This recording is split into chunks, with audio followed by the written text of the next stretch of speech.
Hello, welcome to the Adam Matthew Digital booth at the virtual 2021 OLA Super Conference. Today, we're going to talk about unlocking content through technology in the age of online learning. So we're going to be looking at two different aspects of Adam Matthew Digital today. On the left, we have the content, so Adam Matthew Digital's primary source collections. My name is Alex Burnsides. I'll be looking at some of those collections today, and I am the Adam Matthew rep for all Canadian institutions. The second half of our presentation, I'm going to hand things over to my colleague Jessica Kowalski. She's going to be talking about Cortex, which is Adam Matthew's digital asset management platform. So to get started, I thought we could talk about a little bit of Adam Matthew Digital's history. So we started out as a microfilm company and began to transition into digital collections in 2004. Before, the main way that researchers would access information that they needed would be to secure a research grant and physically travel to that archive. So what Adam Matthew databases aim to do is to open up that same opportunity to a university's entire research and teaching community. Especially right now in the current climate, traveling is very difficult, and a lot of archives and institutions are having limited, access to the public, if any at all. So right now, more than ever, having digital access to this archival material is more important than ever. And some of you may know, over the years, we have partnered with many Canadian archives, libraries, and museums to digitize their content and to make those brilliant archives available to students and researchers at universities around the world. So here we have a list of some of those Canadian institutions that we've partnered with in the past for our digital publications. Some of them we've partnered with many times across multiple databases to digitize that amazing content. And one thing that I'd love to hear back from you on, you can hop into the digital booth. I'll be in and out up there throughout the time of the conference, or you can send me an email. I'd love to hear from you what special collections you would like to see digitized. So, maybe a literary collection or government papers, something that you don't want to have to travel to in order to research, or, an oral history connection in Canada that you think would be, helpful to have digitally. We'd love to have that feedback from you and to start those conversations so that this is an area that we can continue to expand upon and provide critical digital resources for.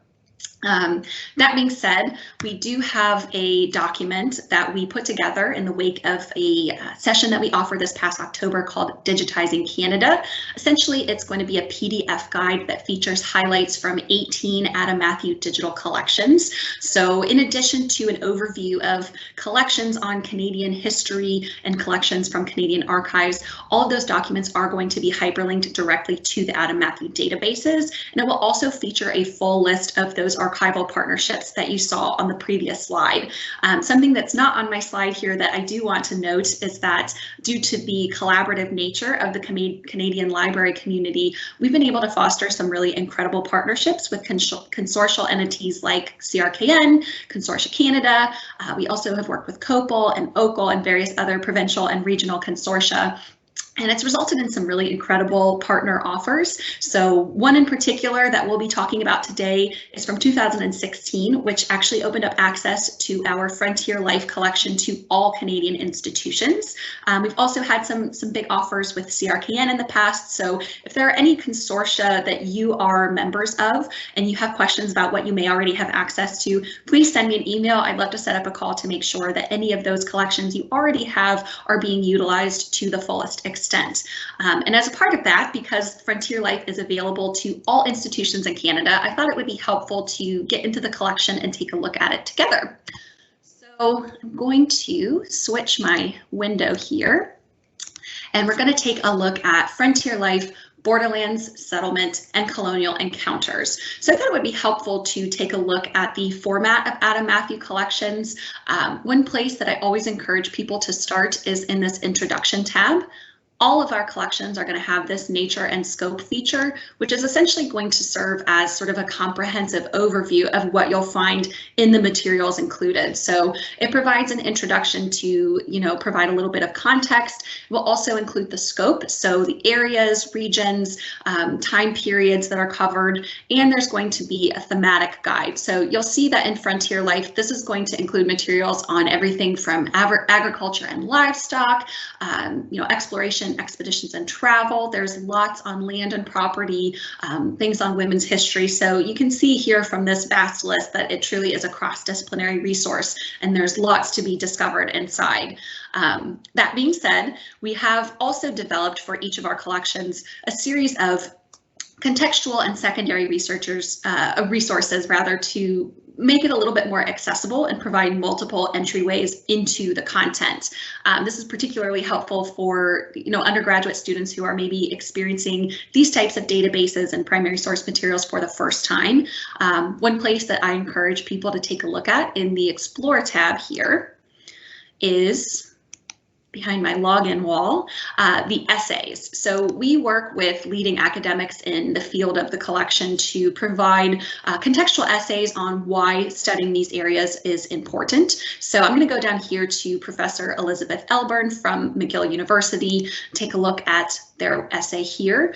In addition to providing some really great context, you'll also have direct links into the collections themselves. So if I were to click on this link here, it's going to pull up the document that's being referenced in the essay from the essay itself. So it really does provide a nice, easy entryway into the documents. I'm going to now show you some of the filters that we have. Again, another browsing feature that is particularly helpful when you're just starting to explore the content and you're trying to see what's available. So I'm going to go ahead in Regions and select the Canada filter. And you'll see that it's updating in real time as I apply my filters. I'm going to scroll down and select the Canadian Archives. So the Glenbow Museum, the Hudson's Bay Company Archives Library, and the Manitoba Museum here. And it's also going to update these thematic tiles to give you a sense of what kind of content you might be finding from these areas. So I'm going to go ahead and click into Arts and Entertainment.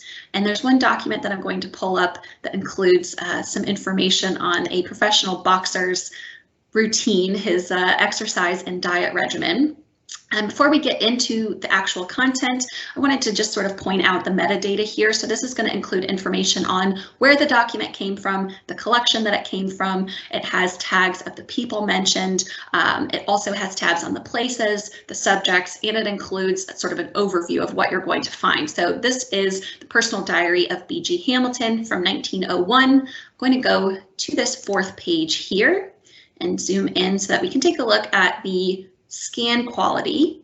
We've got some handwritten notes in here as well, so some of the errors with the dreaded red pen that are, corrections here. We've also got some pencil notes. So here is a quote from this boxer saying, "Taking exercise is hard too. A 10-mile walk followed by a careful rub down after it is over. At the close of the day, you are put to bed as tenderly as a child, all well wrapped up, for you are liable to cold. Care is taken to remove all water or any other liquids from your room, and in order to keep your mouth moist, a marble is put in it. This induces the," and you'll see our correction here, "secretion of the saliva. Possibly if you get too dry, a few drops of lemon are put upon your tongue." For some reason, I'm just really tickled by the image of this large, strong boxer being swaddled like a baby and have a marble put in his mouth to keep his mouth moist in the middle of the night. But there's lots of really interesting things to explore here, and I'd love to do a more in-depth demo with you sometime to sort of explore how Frontier Life and other Adam Matthew collections could help support research and teaching initiatives at your institution. So for now, I'm going to pass things over to Jessica so that she can tell you about Cortex. And I'm going to stop sharing my screen here. Great. Thanks, Alex. Can you see my screen? Yep. All right, great. So my name is Jessica Kowalski. I am the product sales manager for Quartex, and I am here to talk to you about a little bit about what Quartex is, how Adam Matthew Digital is using it, and how individual repositories such as your own are using this technology. Now, Quartex is the latest platform by Adam Matthew Digital. As Alex mentioned, we've been working with digital collections since about 2004. And since that whole time, we've always developed our own platform in-house. So Cortex is just the latest instance of that platform, but it's the first time that we're offering it for use by individual repositories and institutions.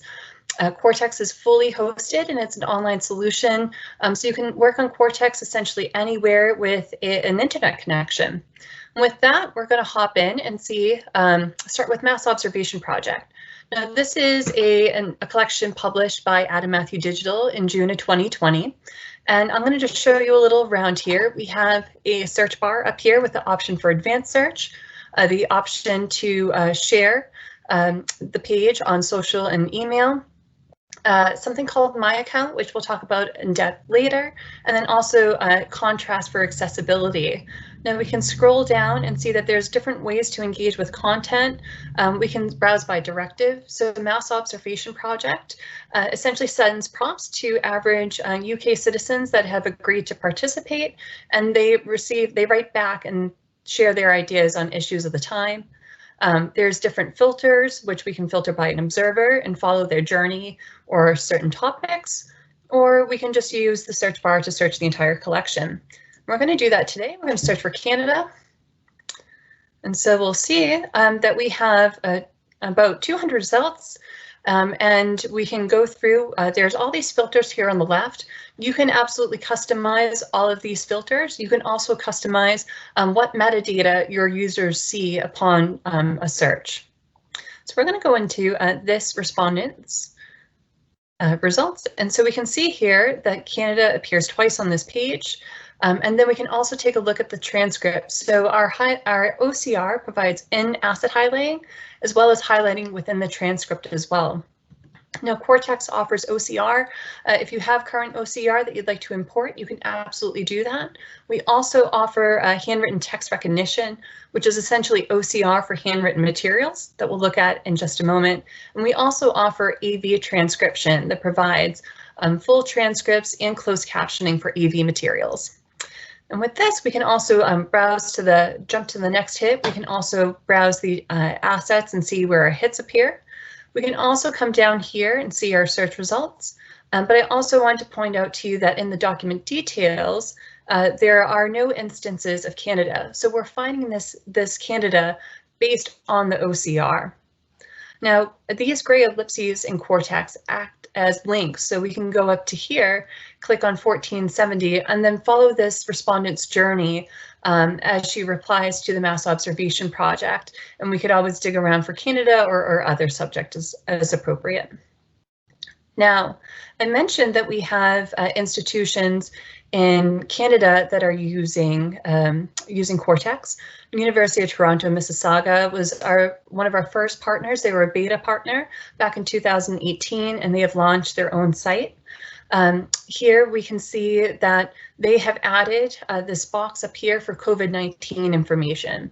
So one of the beauties of Cortex is that you can customize the front-end experience and be able to add in information quickly, such as your COVID-19 policies, without needing to go and ask for help from your IT department. You're absolutely in control of all the information that you see. We can also go down, I'll show you their footers. You can add up to 4 columns. They have chosen to have 3. So again, customizable, and they have information that's about them, about their staff, but they also have some links that go outside of Cortex to their collections policies, how to make donations, and additional information. Now, again, I wanted to show you a bit of the OCR. So we're going to search for tuition because I don't know, tuition is a popular conversation in college campuses. And so by searching for tuition, we see that we have 27 results.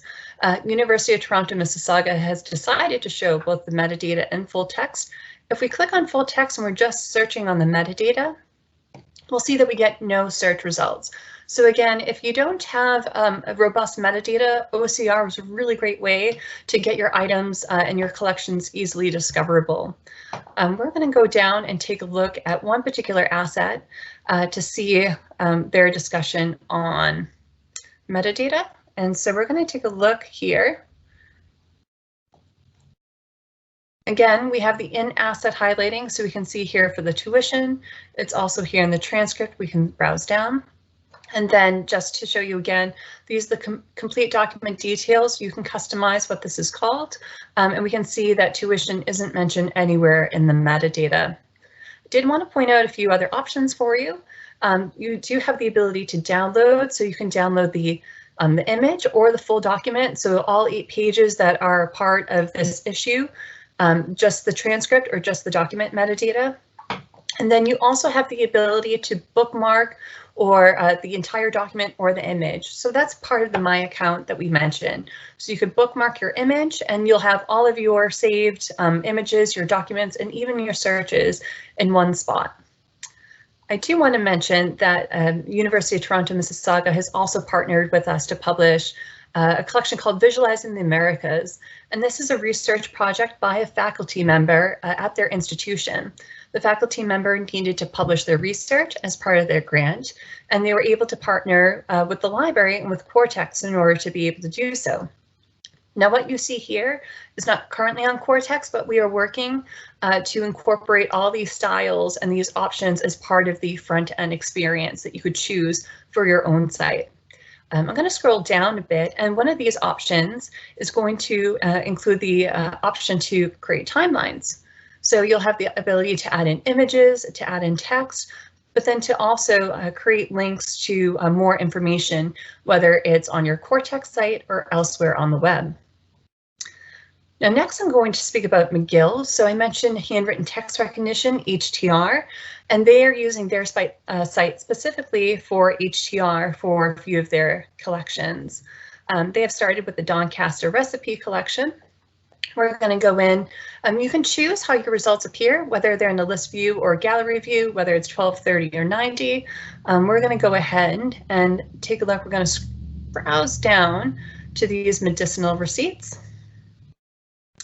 And I am going to search in here for whooping cough. We'll see what we get.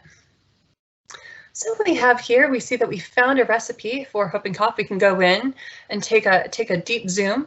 Now we can also, I didn't show this before, but we can also always go to full screen. You can also use the toggle buttons to change the way that you're engaging with your asset. Now we see here that there's not a transcript tab that we saw in the OCR.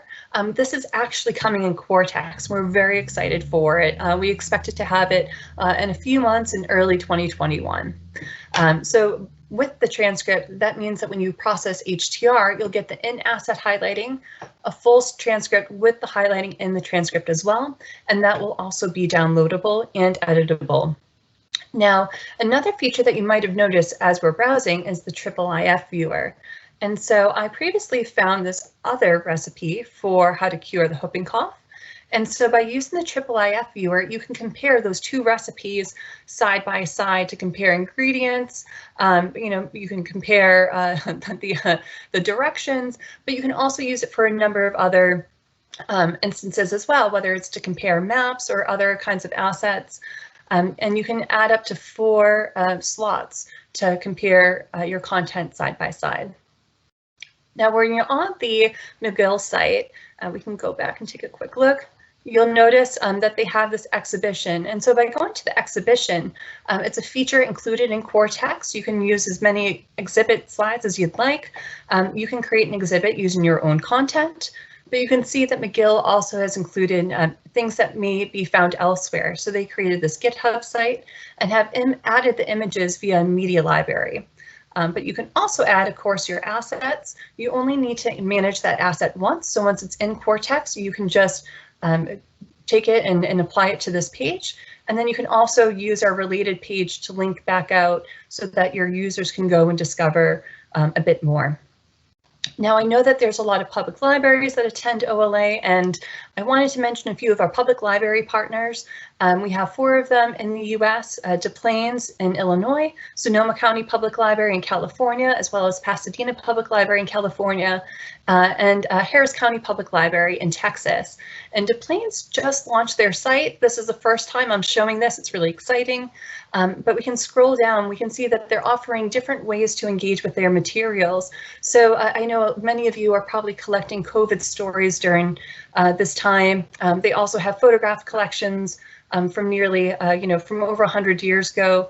And then they also have this page called Share Your Story, which is just other options that you can use Cortex for. So they have these text content blocks, but they've also used one of our iframes to insert a Google form, so that way their community can submit their own stories during these particular times. And so with that, I think we're going to open up for Q&A. I'm going to stop sharing my screen and turning it over to Alex. Great, thanks, Jessica. So we're going to use the rest of this time for Q&A. I'm going to go ahead and forward to our last slide here so that you can take screenshots of our contact information. Please reach out to us with any questions you may have about pricing, about getting trial access, setting up a call or a demo. We'd love to hear from you, and we will be on demand here in the booth for any questions that you may have for the rest of our time. Thanks so much for stopping by, and we look forward to hearing from you at the booth. Thank you.